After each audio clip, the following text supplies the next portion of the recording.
युवक का नाम केशव था, युवती का प्रेमा। दोनों एक ही कॉलेज के और एक ही क्लास के विद्यार्थी थे। केशव नए विचारों का युवक था, जात पात के बंधनों का विरोधी। प्रेमा पुराने संस्कारों की कायल थी, पुरानी मर्यादाओं और प्रथाओं में पूरा विश्वास रखने वाली, लेकिन फिर भी दोनों में गाढ़ा प्रेम हो गया था। और यह बात सारे कॉलेज में मशहूर थी। केशव ब्राह्मण होकर भी वैश्य कन्या प्रेमा से विवाह करके अपना जीवन सार्थक करना चाहता था।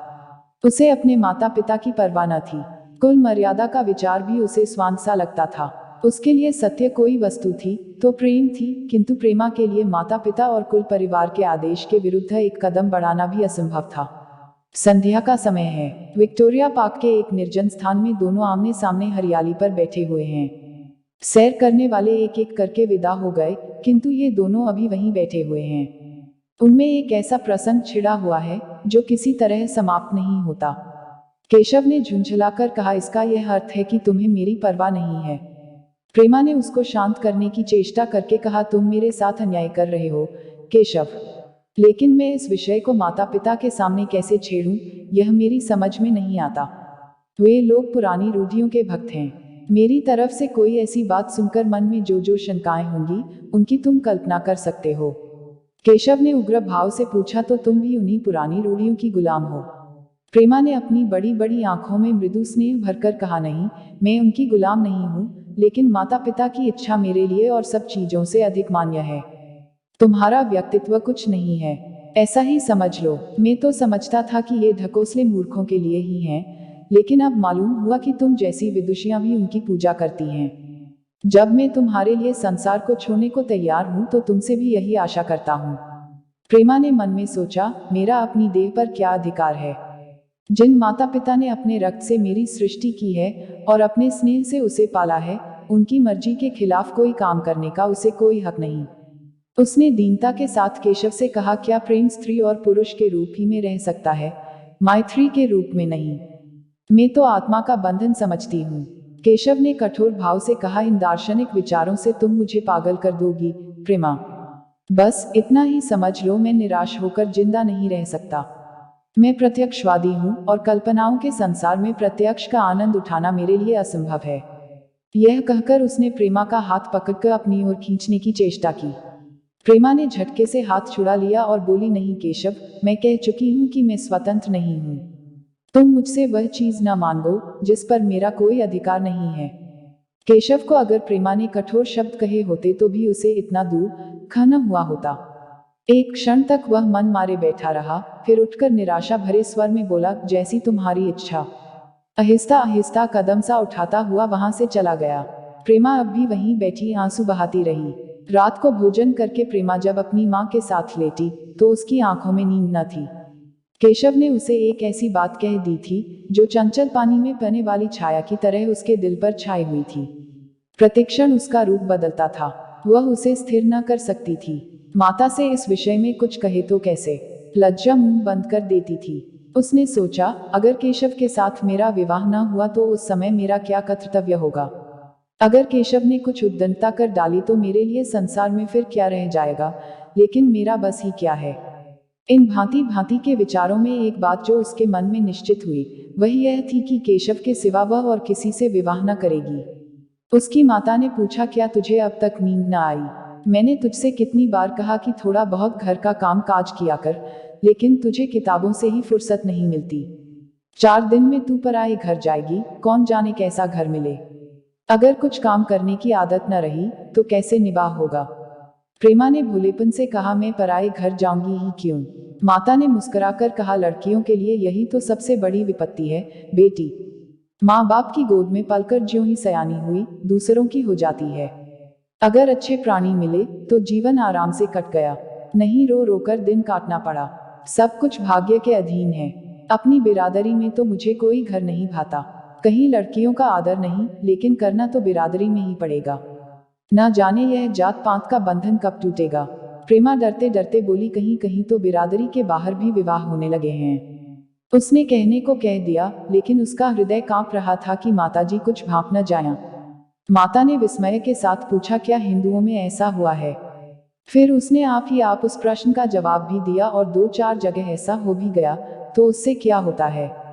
प्रेमा ने इसका कुछ जवाब न दिया। भय हुआ कि माता कहीं उसका आशय समझ न जाए। उसका भविष्य एक अंधेरी खाई की तरह उसके सामने मुंह खोले खड़ा था, मानो उसे निगल जाएगा। उसे न जाने कब नींद आ गई। प्रातःकाल प्रेमा सोकर उठी तो उसके मन में एक विचित्र साहस का उदय हो गया था। सभी महत्वपूर्ण फैसले हम आकस्मिक रूप से कर लिया करते हैं, मानो कोई दैवी शक्ति हमें उनकी ओर खींच ले जाती है। वही हालत प्रेमा की थी।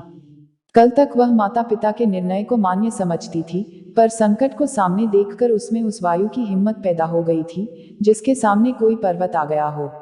वही मंद वायु प्रबल वेग से पर्वत के मस्तक पर चढ़ जाती है और उसे कुचलती हुई दूसरी तरफ जा पहुंचती है। प्रेमा मन में सोच रही थी, मानो यह देह माता पिता की है, किंतु आत्मा तो मेरी है। मेरी आत्मा को जो कुछ भुगतना पड़ेगा वह इसी देह से तो भुगतना पड़ेगा।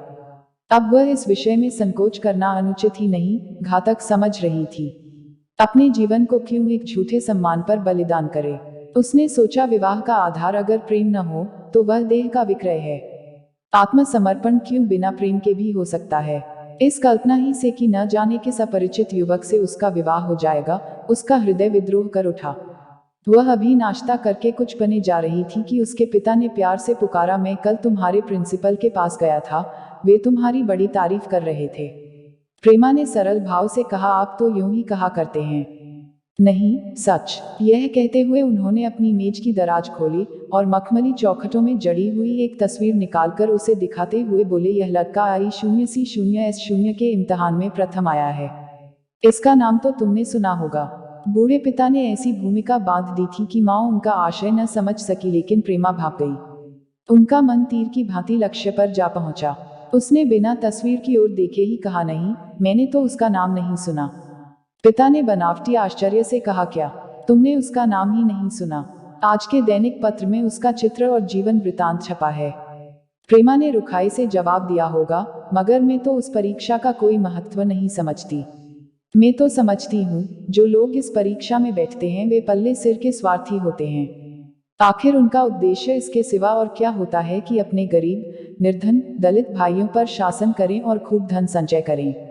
यह तो जीवन का कोई ऊंचा उद्देश्य नहीं है। इस आपत्ति में जलन थी, अन्याय था, निर्दयता थी। पिताजी ने समझा था प्रेमा यह बखान सुनकर लट्टू हो जाएगी। यह जवाब सुनकर तीखे स्वर में बोले, तू तो ऐसी बातें कर रही है जैसे तेरे लिए धन और अधिकार का कोई मूल्य ही नहीं। प्रेमा ने ढिठाई से कहा, हाँ, मैं तो इसका मूल्य नहीं समझती। मैं तो आदमी में त्याग देखती हूँ। मैं ऐसे युवकों को जानती हूँ जिन्हें यह पद जबरदस्ती भी दिया जाए तो स्वीकार न करेंगे। पिता ने उपहास के ढंग से कहा, यह तो आज मैंने नई बात सुनी। मैं तो देखता हूँ कि छोटी छोटी नौकरियों के लिए लोग मारे मारे फिरते हैं। मैं जरा उस लड़के की सूरत देखना चाहता हूँ जिसमें इतना त्याग हो। मैं तो उसकी पूजा करूंगा। शायद किसी दूसरे अवसर पर यह शब्द सुनकर प्रेमा लज्जा से सिर झुका लेती, पर इस समय उसकी दशा उस सिपाही की सी थी जिसके पीछे गहरी खाई हो। आगे बने के सिवा उसके लिए और कोई मार्ग न था। अपने आवेश को संयम से दबाती हुई, आंखों में विद्रोह भरे, वह अपने कमरे में गई और केशव के कई चित्रों में से वह एक चित्र चुनकर लाई जो उसकी निगाह में सबसे खराब था और पिता के सामने रख दिया। बूढ़े पिताजी ने चित्र को उपेक्षा के भाव से देखना चाहा, लेकिन पहली दृष्टि ही में उसने उन्हें आकर्षित कर लिया। ऊंचा कद था और दुर्बल होने पर भी उसका गठन स्वास्थ्य और संयम का परिचय दे रहा था। मुख पर प्रतिभा का तेज न था, पर विचारशीलता का कुछ ऐसा प्रतिबिंब था जो उसके मन में विश्वास पैदा करता था। उन्होंने उस चित्र की ओर देखते हुए पूछा, यह किसका चित्र है? प्रेमा ने संकोच से सिर झुकाकर कहा, यह मेरे ही क्लास में पढ़ते हैं, अपनी ही बिरादरी का है। प्रेमा की मुखमुद्रा धूमिल हो गई। इसी प्रश्न के उत्तर पर उसकी किस्मत का फैसला हो जाएगा। उसके मन में पछतावा हुआ कि व्यर्थ में इस चित्र को यहाँ लाई। उसमें एक क्षण के लिए जो दृढ़ता आई थी वह इस पैने प्रश्न के सामने कातर हो उठी। दबी हुई आवाज में बोली, जी नहीं, वह ब्राह्मण है। और यह कहने के साथ ही क्षुब्ध होकर कमरे से निकल गई, मानो यहाँ की वायु में उसका गला घुटा जा रहा हो और दीवार की आड़ में होकर रोने लगी। लाला जी को तो पहले ऐसा क्रोध आया कि प्रेमा को बुलाकर साफ साफ कह दे कि यह असंभव है। वे उसी गुस्से में दरवाजे तक आए, लेकिन प्रेमा को रोते देखकर नम्र हो गए। इस युवक के प्रति प्रेमा के मन में क्या भाव थे, यह उनसे छिपा न रहा। वे स्त्री शिक्षा के पूरे समर्थक थे, लेकिन इसके साथ ही कुल मर्यादा की रक्षा भी करना चाहते थे। अपनी ही जाति के सुयोग्य वर्ग के लिए अपना सर्वस्व अर्पण कर सकते थे, लेकिन उस क्षेत्र के बाहर कुलीन से कुलीन और योग्य से योग्य वर्ग की कल्पना भी उनके लिए असह्य थी। इससे बड़ा अपमान वे सोच ही न सकते थे। उन्होंने कठोर स्वर में कहा, आज से कॉलेज जाना बंद कर दो। अगर शिक्षा कुल मर्यादा को डुबोना ही सिखाती है तो कुशिक्षा है। प्रेमा ने कातर कंठ से कहा, परीक्षा तो समीप आ गई है। लालाजी ने दृढ़ता से कहा, आने दो। और फिर अपने कमरे में जाकर विचारों में डूब गए। 6 महीने गुजर गए। लालाजी ने घर में आकर पत्नी को एकांत में बुलाया और बोले, जहां तक मुझे मालूम है, केशव बहुत ही सुशील और प्रतिभाशाली युवक है। मैं तो समझता हूँ प्रेमा इस शोक में घुल घुल कर प्राण दे देगी। तुमने भी समझाया, मैंने भी समझाया, दूसरों ने भी समझाया, पर उस पर कोई असर ही नहीं होता। ऐसी दशा में हमारे लिए और क्या उपाय है? उनकी पत्नी ने चिंतित भाव से कहा, कर तो दोगे, लेकिन रहोगे कहाँ? न जाने कहाँ से यह कुलच्छनी मेरी कोख में आई। लालाजी ने भव्य सिकोट का तिरस्कार के साथ कहा, यह तो 1000 दफा सुन चुका, लेकिन कुल मर्यादा के नाम को कहाँ तक रोएं? चिड़िया का पर खोलकर यह आशा करना कि वह तुम्हारे आंगन में ही फुदकती रहेगी भ्रम है। मैंने इस पर ठंडे दिल से विचार किया है और इस नतीजे पर पहुंचा हूं कि हमें इस आपद धर्म को स्वीकार कर लेना ही चाहिए। कुल मर्यादा के नाम पर मैं प्रेमा की हत्या नहीं कर सकता। दुनिया हंसती हो, हंसे, मगर वह जमाना बहुत जल्द आने वाला है जब ये सभी बंधन टूट जाएंगे। आज भी सैकड़ों विवाह जात पात के बंधनों को तोका हो चुके हैं। अगर विवाह का उद्देश्य स्त्री और पुरुष का सुखमय जीवन है, तो हम प्रेमा की उपेक्षा नहीं कर सकते हैं। वृद्धा ने क्षुब्ध होकर कहा, जब तुम्हारी यही इच्छा है तो मुझसे क्या पूछते हैं? लेकिन मैं कहे देती हूँ कि मैं इस विवाह के नजदीक न जाऊंगी, न कभी इस छोकरी का मुंह देखूंगी। समझ लूंगी, जैसे और सब लड़के मर गए वैसे यह भी मर गई। तो फिर आखिर तुम क्या करने को कहती हो? क्यों नहीं उस लड़के से विवाह कर देते? उसमें क्या बुराई है? वह 2 साल में सिविल सर्विस पास करके आ जाएगा। केशव के पास क्या रखा है? बहुत होगा किसी दफ्तर में क्लर्क हो जाएगा। और अगर प्रेमा प्राण हत्या कर ले तो कर ले, तुम तो उसे और शह देते हो। जब उसे हमारी परवाह नहीं है तो हम उसके लिए अपने नाम को क्यों कलंकित करें? प्राण हत्या करना कोई खेल नहीं है, यह सब धमकी है। मन घोड़ा है, जब तक उसे लगाम न दो, मुंह पर हाथ भी न रखने देगा। जब उसके मन का यह हाल है, तो कौन कहे केशव के साथ ही जिंदगी भर निबाह करेगी। जिस तरह आज उससे प्रेम है, उसी तरह कल दूसरे से हो सकता है। तो क्या पत्ते पर अपना मांस बिकवाना चाहते हो? लालाजी ने स्त्री को प्रश्न सूचक दृष्टि से देखकर कहा, और अगर वह कल खुद जाकर केशव से विवाह कर ले, तो तुम क्या कर लोगी? फिर तुम्हारी कितनी इज्जत रह जाएगी? वह चाहे संकोचवश या हम लोगों के लिहाज से यूं ही बैठी रहे, पर यदि जिद पर कमर बांध ले, हम तुम कुछ नहीं कर सकते। इस समस्या का ऐसा भीषण अंत भी हो सकता है, यह इस वृद्धा के ध्यान में भी न आया था। यह प्रश्न बम के गोले की तरह उसके मस्तक पर गिरा।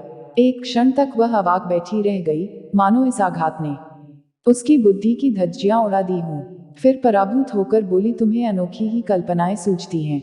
मैंने तो आज तक कभी भी नहीं सुना कि किसी कुलीन कन्या ने अपनी इच्छा से विवाह किया है। तुमने न सुना हो, लेकिन मैंने सुना है और देखा है, और ऐसा होना बहुत संभव है। जिस दिन ऐसा होगा, उस दिन तुम मुझे जीती न देखोगे। मैं यह नहीं कहता कि ऐसा होगा ही, लेकिन होना संभव है। तो जब ऐसा होना है, तो इससे तो यही अच्छा है कि हम ही इसका प्रबंध करें। जब नाक ही कट रही है, तो तेज छुरी से क्यों न कटे? कल केशव को बुलाकर देखो क्या कहता है। केशव के पिता सरकारी पेंशनर थे, मिजाज के चिड़चिड़े और कृपण। धर्म के आडंबरों में ही उनके चित्त को शांति मिलती थी। कल्पना शक्ति का अभाव था, किसी के मनोभावों का सम्मान न कर सकते थे।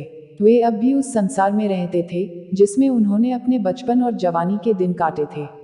नवयुग की बढ़ती हुई लहर को वे सर्वनाश कहते थे, और कम से कम अपने घर को दोनों हाथों और दोनों पैरों का जोर लगाकर उससे बचाए रखना चाहते थे।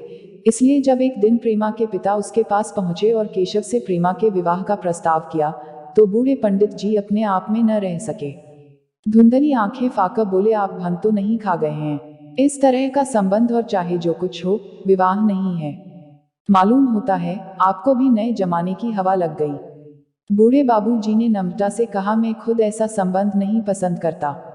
इस विषय में मेरे भी वही विचार हैं जो आपके, पर बात ऐसी आ पड़ी है कि मुझे विवश होकर आपकी सेवा में आना पड़ा। आजकल के लड़के और लड़कियां कितने स्वेच्छाचारी हो गए हैं, यह तो आप जानते ही हैं। हम बूढ़े लोगों के लिए अब अपने सिद्धांतों की रक्षा करना कठिन हो गया है। मुझे भय है कि कहीं ये दोनों निराश होकर अपनी जान पर न खेल जाएं। बूढ़े पंडित जी जमीन पर पांव पटकते हुए गरज उठे, आप क्या कहते हैं साहब? आपको शर्म नहीं आती? हम ब्राह्मण हैं और ब्राह्मणों में भी कुलीन। ब्राह्मण कितने ही पतित हो गए हों, इतने मर्यादा शून्य नहीं हुए हैं कि बनिए बककालों की लड़की से विवाह करते फिरें। जिस दिन कुलीन ब्राह्मणों में लड़कियां न रहेंगी, उस दिन यह समस्या उपस्थित हो सकती है। मैं कहता हूँ, आपको मुझसे यह बात कहने का साहस कैसे हुआ? बूढ़े बाबूजी जितना ही दबते थे, उतना ही पंडित जी बिगड़ते थे। यहाँ तक कि लाला जी अपना अपमान ज्यादा न सह सके और अपनी तकदीर को कोसते हुए चले गए। उसी वक्त केशव कॉलेज से आया। पंडित जी ने तुरंत उसे बुलाकर कठोर कंठ से कहा, मैंने सुना है तुमने किसी बनिए की लड़की से अपना विवाह कर लिया है। यह खबर कहाँ तक सही है? केशव ने अनजान बनकर पूछा, आपसे किसने कहा? किसी ने कहा। मैं पूछता हूँ, यह बात ठीक है या नहीं? अगर ठीक है और तुमने अपनी मर्यादा को डुबाना निश्चय कर लिया है, तो तुम्हारे लिए हमारे घर में कोई स्थान नहीं। तुम्हें मेरी कमाई का एक धेला भी नहीं मिलता।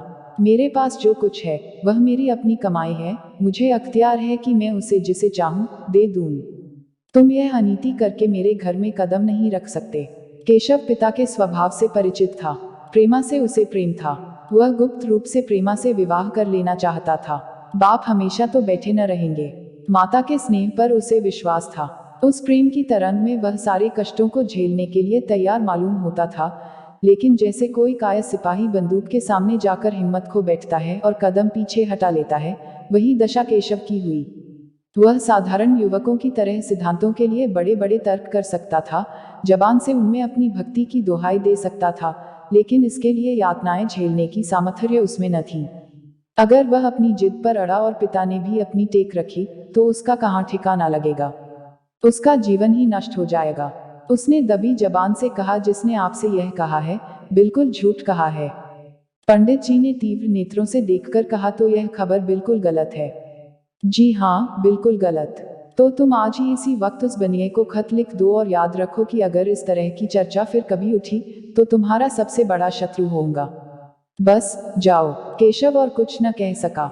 वह यहाँ से चला तो ऐसा मालूम होता था कि पैरों में दम नहीं है। दूसरे दिन प्रेमा ने केशव के नाम यह पत्र लिखा। प्रिय केशव, तुम्हारे पूज्य पिताजी ने लाला जी के साथ जो अशिष्ट और अपमानजनक व्यवहार किया है, उसका हाल सुनकर मेरे मन में बड़ी शंका उत्पन्न हो रही है। शायद उन्होंने तुम्हें भी डांट फटकार बताई होगी। ऐसी दशा में मैं तुम्हारा निश्चय सुनने के लिए विकल हो रही हूँ। तुम्हारे साथ हर तरह का कष्ट झेलने को तैयार हूँ। मुझे तुम्हारे पिताजी की संपत्ति का मोह नहीं है। मैं तो केवल तुम्हारा प्रेम चाहती हूँ और उसी में प्रसन्न हूँ। आज शाम को यहीं आकर भोजन करो।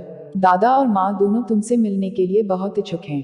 मैं वह स्वप्न देखने में मग्न हूँ जब हम दोनों उस सूत्र में बंध जाएंगे, जो टूटना नहीं जानता, जो बड़ी से बड़ी आपत्ति में भी अटूट रहता है। तुम्हारी प्रेमा। संध्या हो गई और इस पत्र का कोई जवाब न आया। उसकी माता बार बार पूछती थी, केशव आए नहीं? बूढ़े लाला भी द्वार की ओर आंख लगाए बैठे थे। यहाँ तक कि रात के 9 बज गए, पर न तो केशव ही आए, न उनका पत्र। प्रेमा के मन में भांति भांति के संकल्प विकल्प उठ रहे थे। कदाचित उन्हें पत्र लिखने का अवकाश न मिला होगा, या आ जाने की फुर्सत न मिली होगी। कल अवश्य आ जाएंगे। केशव ने पहले उसके पास जो प्रेम पत्र लिखे थे, उन सबको उसने फिर पढ़ा।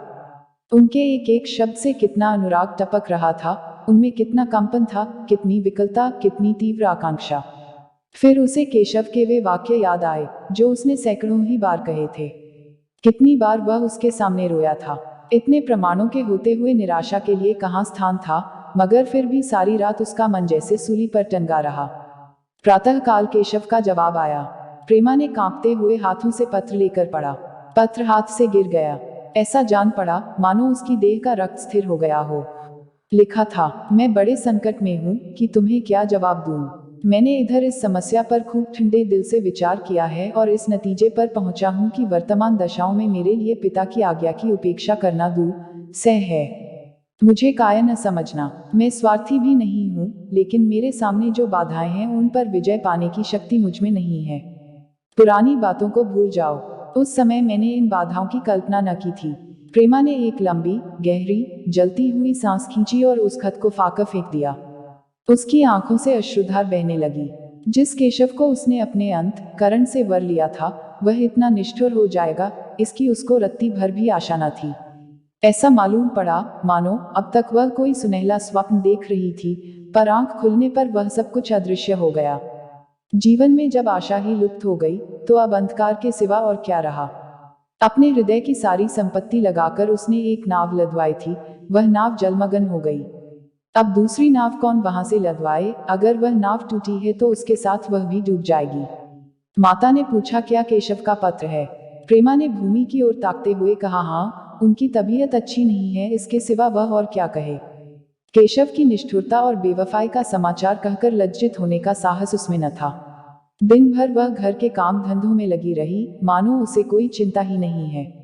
रात को उसने सबको भोजन कराया, खुद भी भोजन किया और बड़ी देर हारमोनियम पर गाती रही। मगर सवेरा हुआ तो उसके कमरे में उसकी लाश पड़ी हुई थी। प्रभात की सुनहरी किरणें उसके पीले मुख को जीवन की आभा प्रदान कर रही थी।